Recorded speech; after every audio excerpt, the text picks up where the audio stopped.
Eagle পাখির সাথে মানুষের ভালোবাসা এটা কোনো কল্পকাহিনী নয়, এটা এক সত্য ঘটনা। বন্ধুরা, আজ দেখাবো এক অনাথ ঈগল পাখির বাচ্চা আর এক অসাধারণ মানুষের ভালোবাসার গল্প। একটা কড়াই গাছ ছিল, ওই কড়াই গাছ থেকে কড়াই গাছটা কাটি ফেলা দেয় গাছতলা বিক্রি করে যায়। তো কড়াই গাছে বাচ্চাটা ছিল, তখন বাসা ভেঙে যায়। আমি একদিন জিজ্ঞাসা করলাম যে তো ওইখানে ঈগলের বাসা ছিল, বাচ্চা টাচ্চা নেই? তোরা বলে যে হ্যাঁ বাচ্চা আছে। সে বাচ্চা কি হয়েছে? ছোট্ট বাচ্চা যেহেতু, বলে যে একটা ছাদের উপরে রেখে দিয়েছি। বললাম তাহলে তো মরে গেছে, যেহেতু 2-3 দিন যাচ্ছে।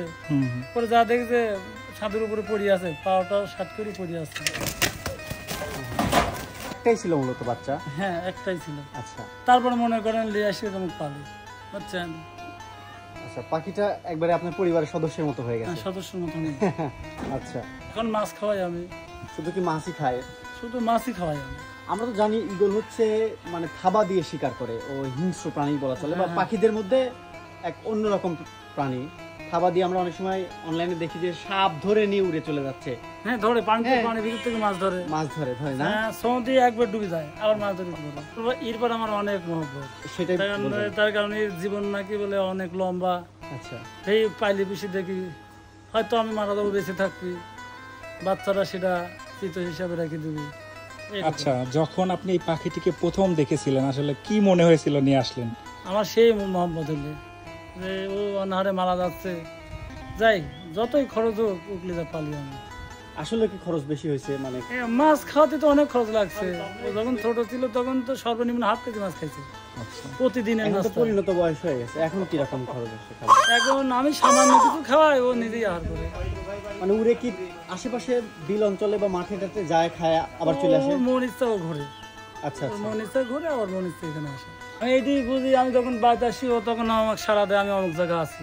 আচ্ছা, খিদে লাগলে আমি বুঝি ওর খিদে লাগছে। আমরা জানি যে অনেকেই ময়না পাখিকে কথা শেখায়, এরকম কি আপনি ট্রাই করেছেন শেখানোর জন্য?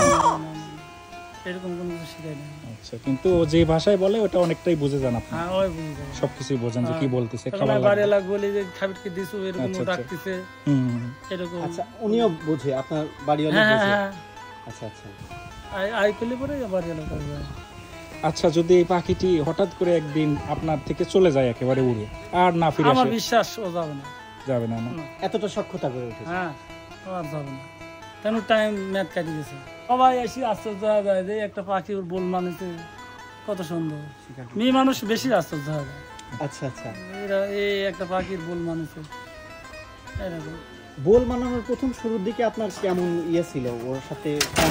কি কি ব্যাপারগুলো আপনি ফেস করলেন ওর সাথে, বা আপনার কি কৌতূহলগুলো? খুব বললানের জন্য খুব আদরে মানুষ লাগছে দাদা। মানে গালে তোলা খাওয়াইনি, খুব কষ্ট করে মানুষ করা লাগছে। প্রথম তো অনেক ট্রাই করা, অনেক কষ্ট করা লাগছে। এখন তো মাথার উপরে বইছিল, মাথায় জায়গা ফেলাই, মানে এরকম শত আঘাত, মানে আপনার অপেক্ষা করে তারপরে এই অবস্থায় এসেছে। আসলে খাওয়া শেষ। ও কি কখনো চোখে টোখে মানে কাউকে খাবার টাবার দিয়েছে? শিকার করে কিভাবে? লজ্জা পাচ্ছে আসলে। কিন্তু শিং মাছ সে লোকসম্মুখে সে পাখি তার শিকার খাবার খায়, খুবই মানে অন্তরায় খায়। আমরা কি পারি না এমন একজন মানুষ হতে যে শুধু নিজের জন্য নয়, অন্য প্রাণের জন্যও বাঁচে?